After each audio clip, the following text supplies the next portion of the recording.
सर्वेभ्यो नमो नमः। देववाणी संस्कृत शिक्षा ग्रुप में एक बार पुनः आप सभी का हार्दिक स्वागत है। नमो नमः। पिछली कक्षा में हमने सुदेव शब्द का प्रथमा का एक वचन सुदेव रूप के बारे में अध्ययन किया था, तो उम्मीद करता हूँ आपको अच्छे से समझ में आ गया होगा। तो सुदेव जो सूत्र था दिव औत, सुदेव रूप सिद्धि में जो सूत्र था दिव औत, वो सूत्र केवल प्रथमा के एक वचन का जो सुवी विभक्ति होती है, सुवी विभक्ति के सामने काम कर रहा था। तो अन्य विभक्ति होगी वहां पर दिव औत सूत्र काम नहीं करेगा। तो उसके अलावा जो रूप रहेंगे तो सुदिव शब्द रहेगा वहां पर, और विभक्ति देखो प्रथमा और द्वितीय की द्विवचन विभक्ति आती है औ, तो वह में औ मिल जाएगा, तो सुदिव रूप मिल जाएगा। ठीक है, ऐसे ही सुदिव शब्द है प्रथमा के बहुवचन विभक्ति आएगी जस से, जस का अनुबंध करेंगे तो अस से मिलाएंगे सुदिव तो इसमें मिल जाएगा वह पूरा, और स से रुपये विसर्ग से की जगह विसर्ग हो जाएगा, सुदिव बन जाएगा। सुदिव शब्द रहेगा द्वितीय के एक वचन में, अम विभक्ति आएगी वह में मिल जाएगा, क्योंकि वह हलंत ना, इसमें स्वर मिल जाएगा सुदिवम। इस प्रकार ये रूप बन जाएंगे, क्योंकि केवल दिव औत सूत्र केवल प्रथमा के एक वचन में सुवी विभक्ति के सामने काम करेगा। ठीक है, इसके बाद में आज अन्य जो क्लास है, अन्य जो रूप सिद्धि है और सूत्र है, उनके बारे में अब हम अध्ययन करते हैं। इसके बाद में नया सूत्र आता है अपने दिव उत। कौन सा सूत्र है? दिव उत। सूत्र का सीधा सा मतलब है जो दिव औत था ना, बस वही है, लेकिन इसमें थोड़ा सा अंतर है। देखो वहां पर था दिव शब्द का, दिव शब्द हो उसके अंतिम वकार के स्थान पर कौन सा आदेश होता है? औ हो जाता है, लेकिन आगे कौन सी विभक्ति होनी चाहिए? सुविभक्ति होनी चाहिए। ये दिव औत का बता रहा हूं। अब इस दिव औत उत का मतलब क्या है कि ये दिव शब्द है, इस अंतिम वकार के स्थान पर उ आदेश हो जाता है, लेकिन ये वह कब होना चाहिए? अंत में होना चाहिए, पद के अंत में। तो सुदिव इधर ये पद है, इसका अंतिम वर्ण क्या है अपने पास? वही तो है, तो इसके स्थान पर क्या हो जाएगा? उ हो जाता है। अगर मान लो ये दिव शब्द ऐसे हो, तब इस ये वह अंत में नहीं है, तो यहाँ पर इसके स्थान पर वह के स्थान पर उ आदेश नहीं होगा, लेकिन यहाँ पर वह अंतिम वर्ण है पद के अंत में, तो इस वह के स्थान पर उ हो जाता है। ऐसे ही जैसे मान लो सुवत है मान लो, तो ये वह तो अंत में थोड़ी है, अंतिम पद के अंत का वर्ण, तो यहाँ पर नहीं होगा। यहाँ पर ये पद के अंत में है वह, तो अगर वह पद के अंत में हो दिव में, तो वहां पर वह के स्थान पर उ हो जाता है, दिव्य होना चाहिए यहाँ पर। ठीक है,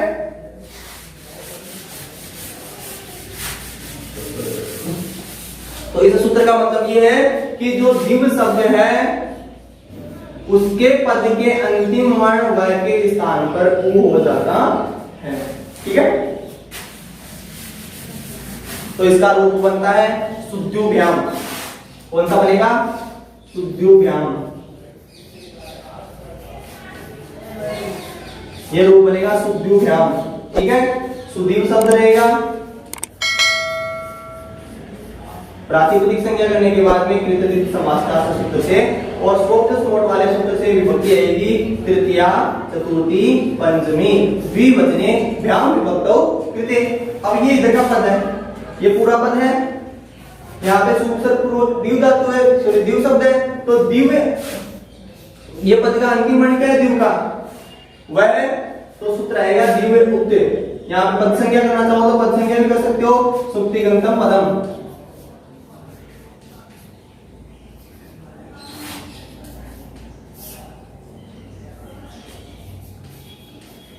इस सूत्र से इसकी क्या हो जाएगी? पद संख्या हो जाएगी, ये पद बन गया पूरा एक। ठीक है,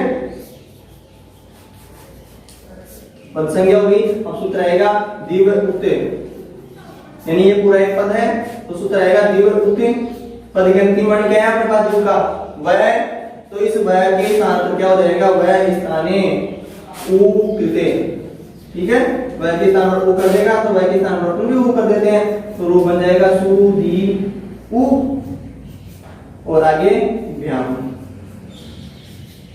अब देखो अंतिम वर्ण क्या है अपने पास? यहाँ पर द का ई है इधर, तो और ई के बाद में क्या आ रहा है? उ आ रहा है, उ अच में आता है, तो वही सूत्र आएगा इको यंती, इक के बाद में यण आता है, सॉरी इक के बाद में अच आ रहा है, तो इसका यण हो जाता है। तो दी स्थित ई स्थाने ई का यण क्या होगा, यह यण करते हैं, यह यण कर दिया तो रूप बन जाएगा सु। ई के स्थान पर यण हो गया तो द हलन हो जाएगा और ई का यण क्या हुआ था, यह। इसके बाद आगे क्या है, यू सॉरी ऊ, आगे है विराम। ठीक है, अब देखो इनको मिलाओ, सु वही द और ये मिलके क्या बन जाता है, दे, और ऊ की मात्रा बढ़ जाएगी, ऊ आगे तो सुद्यु और व्याम। ये सुद्यु व्याम रूप बन जाता है इस प्रकार। केवल एक सूत्र रहेगा, दीर्घ उत मुख्य रूप से सुदीव शब्द रहेगा, व्याम विभक्ति है, पद संज्ञा कर देना, दीर्घ उत वर्ग के स्थान पर उ कर देगा, सुदी उ प्लस व्याम, ई के बाद में आ रहा है तो इको जैसे ई के साथ संज्ञा हो जाएगा और रूप बन जाएगा सुदीव व्याम। इसी प्रकार व्याम के स्थान पर अगर विशेष विभक्ति आ जाएगी तृतीया के बहुवचन में तो वहां पर रूप बन जाएगा सुदु भी। ठीक है, सेम वही रहेगा, व्याम के स्थान पर विशेष विभक्ति आ जाएगी। ठीक है, सुदी प्लस विश, पद संज्ञा हो जाएगी, दीर्घ उत से वर्ग के स्थान पर उ हो जाएगा, सुदी उ प्लस विश, इको यण जैसे इसके स्थान पर यण हो जाएगा, सु द य उ प्लस विश मिलाएंगे सुद्यु विश बन जाएगा। मिलाएंगे तो यहाँ पे क्या रूप बनेगा, सुद्यु विश। केवल एक सूत्र में सस्य ऋतु विसर्ग करना आपको, स के स्थान पर सस्य को ऋतु से ऋतु है अनुबंध हो और रह का विसर्ग हो जाएगा तो ये रूप बन जाएगा सुद्यु भी। इसी प्रकार चतुर्थी और पंचमी के बहुवचन का रूप बनेगा सुद्यु व्यह। ठीक है, बीस के स्थान पर व्यस्त विभक्ति आ जाएगी और कोई सस्य ऋतु विसर्ग तो सुद्यु बीस की तरह सुद्यु भी की तरह सुद्यु व्यह बन जाएगा। ठीक है, ये सुद्यु शब्द हो गए इस प्रकार। कृपया वीडियो को पूरा देखने के बाद लाइक के बटन पे ज़रूर क्लिक करें, जो आपके बाएं दिशा में लाइक का बटन है, उस पर ज़रूर क्लिक करें। इसके अलावा चैनल को जो अपना ये लोगो है इसके सामने लिख रखा है आपको देववाणी संस्कृत शिक्षा, तो इसको सब्सक्राइब जरूर करें ताकि अन्य वीडियो भी आपको उसका नोटिफिकेशन आपके पास पहुंच जाए, ताकि जो अन्य वीडियो भी क्लास वीडियो आपके पास डाले जाते हैं वो आपको समय पर मिल जाए, उसकी आपको सूचना मिल जाए। अब देखो पिछली कक्षाओं में अपने एक सूत्र आया था चतुरंडुहो रामोदात है, याद है, चतुरंडुहो रामोदात है। उस सूत्र का उदाहरण आ रहा है चतुवार है। वहां पर अंडुआ शब्द का उदाहरण बता दिया था आपको, अनडवान वगैरह बनाए थे अपने। अब यहाँ पर चतुर शब्द का, चतुर और अंडुआ शब्द दो जगह काम करता है ना, वो चतुरंडुहो रामोदात है आवागम। तो वहां पर चतुर शब्द का क्या रूप बनता है, तो चतुर शब्द का एक रूप बनता है चतवार है। क्या रूप बनेगा, चतवार है। ठीक है, चतवार है रूप बनता है। और यहाँ पर देखो विभक्ति सॉरी शब्द रहेगा चतुर शब्द। कौन सा शब्द है, चतुर शब्द है। और चतुर शब्द की कृतद्विप समासता से प्रातिपदिक संज्ञा करने के बाद में प्रथमा के बहुवचन में विभक्ति आती है जस विभक्ति, यानी चतवार है रूप कहाँ बनता है, प्रथमा के बहुवचन में रूप बनता है चतवार है। ठीक है, अब आपके संबंध में एक समस्या आ सकती है कि सर आपने सीधा ही प्रथमा का बहुवचन कैसे बता दिया, प्रथमा का एक वचन और द्विवचन क्यों नहीं बताया। हो सकता है ना ये कि प्रथमा का एक वचन और द्विवचन क्यों नहीं बताया आपने। तो आपने देखो शब्द कौन सा है, चतुर शब्द। कौन सा शब्द है, चतुर। तो वहां पर चतुर शब्द है जो हमेशा नित्य बहुवचन में ही बनता है, एक वचन और द्विवचन में नहीं बनता है। तो चतुर शब्द का जो बहुवचन रूप भी बनेगा, तो जो प्रथमा का बहुवचन है तो वहां पर रूप बनता है चतवार है। ठीक है, एक वचन और द्विवचन का कोई भी रूप नहीं बनेगा सातों विभक्तियों में। ठीक है, तो प्रथमा के बहुवचन में रूप बनता है चतवार है। चतुर शब्द है, दस विभक्ति होगी, दस का हम अनुबंध लोग कर देंगे, वो आपको पता है, बार बार बताने की जरूरत नहीं है। रूप रह जाएगा अपने पास चतुर प्लस अस। ठीक है, चतुर शब्द है। आगे विभक्तियां कौन सी होनी चाहिए तो मैं आपको पहले सूत्र लिख देता हूं, उसके बाद उसका इसका अर्थ क्या होता है।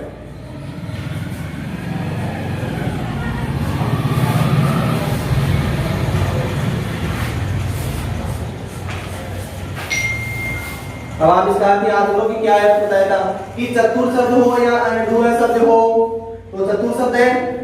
आगे कौन सी विभक्तियां हो, शुरू की जो 5 विभक्तियां हो जिनको हम बोलते हैं सर्वनाम स्थान विभक्ति। तो जस विभक्ति तीसरे नंबर की जो विभक्ति होगी सु औजस, तो सर्वनाम स्थान विभक्ति है ये। तो चतुर या अनडुआ शब्द के बाद में सर्वनाम स्थान विभक्ति हो तो वहां पर क्या करता है, वो आम आगम करता है। कौन सा आगम करेगा, आम आगमे और अनुबंध लोपे। अनुबंध लोप समझ लेना है, अनुबंध, ठीक है। आग में अनुबंध लोप कर देगा, कब करेगा? जो अंतिम अच है उसके पर में करेगा।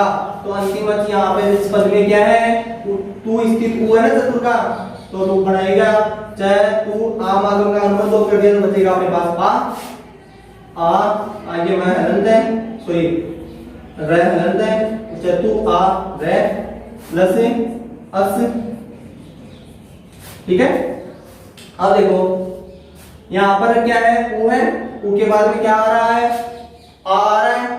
उ किस में आता है? इक में आता है ना। इक में कौन कौन से बनाते हैं? ई उ री री, तो उ इक में आता है। इसके बाद में देखो आ अंश में आता है, तो वही सूत्र आएगा इको यंती।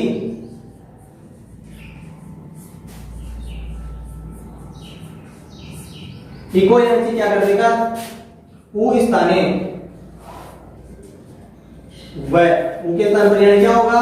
वह यण होते हैं। तो यण में कौन कौन से बनाते हैं? देखो इक के वर्ण तो ये हो गए, ठीक है, और यण के कौन कौन से हो गए? ये, वह, रह और ल, ठीक है। तो इसके सामने उ के स्थान पर कौन सा हो जाएगा? वह हो जाएगा, तो वह कर देंगे तो रूप बन जाएगा। चाहे उ के स्थान पर वह हो गया तो वह, आगे आ, आगे रह हलंत है, आगे अस है, ठीक है, ये रूप रहेगा।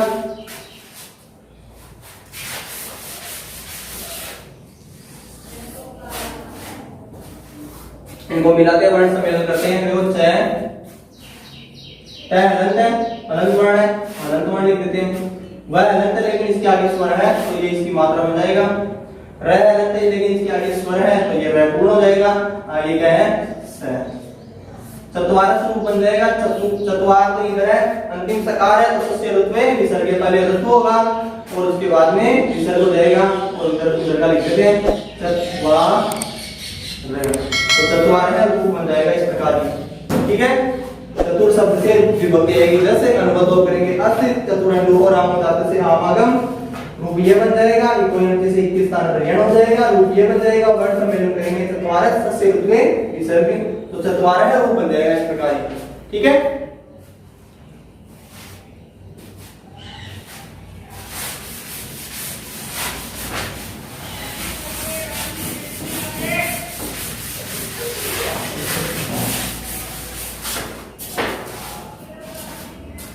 अब प्रथमा का बहुवचन रूप बन गया। अब द्वितीय के बहुवचन का रूप बनता है, क्योंकि प्रथम एक वचन और द्विवचन तो बनेगा नहीं, तो द्वितीय के बहुवचन का रूप बनता है चतुर है।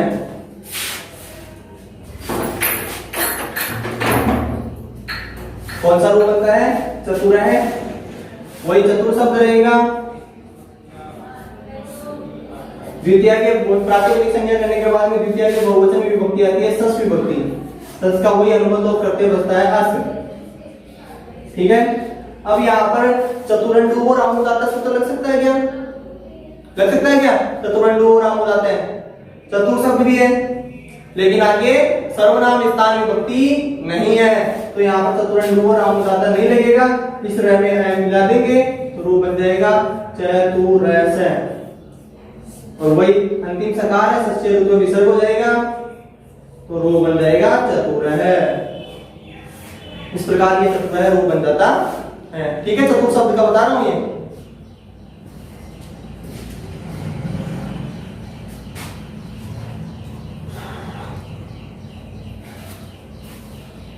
ठीक है। इसके बाद में देखो ये द्वितीय का बहुवचन हो गया। अब तृतीय का बहुवचन का रूप बनता है चतुर्भी। चतुर शब्द रहेगा वही, विभक्ति आएगी बीस विभक्ति, ये आपको बनाने है ना। देखो इसको मिला लेते हैं पहले, क्योंकि यहाँ पर चतुरंडु और आमोदात सूत्र नहीं रख सकता, तो चतुर रहता तो इसकी मात्रा बन जाएगा चतुर्भीस, अंतिम सकार है सस्य रुत्व विसर्ग हो जाएगा तो चतुर्भी। इसी प्रकार ये 20 की जगह चतुर्थी और पंचमी के बहुवचन का विभक्ति आएगी व्यस्त विभक्ति, तो 20 की जगह व्यस्त कर देंगे तो फिर बता दूंगा मैं आपको। चतुर और विभक्ति आएगी व्यस्त विभक्ति, वही मिला लेंगे इनको, यही मात्रा बन जाएगी मतलब चतुर्भ्य से और सस्य रूप में विसर्ग कर देंगे तो रूप बन जाएगा चतुर्भ्य, ठीक है।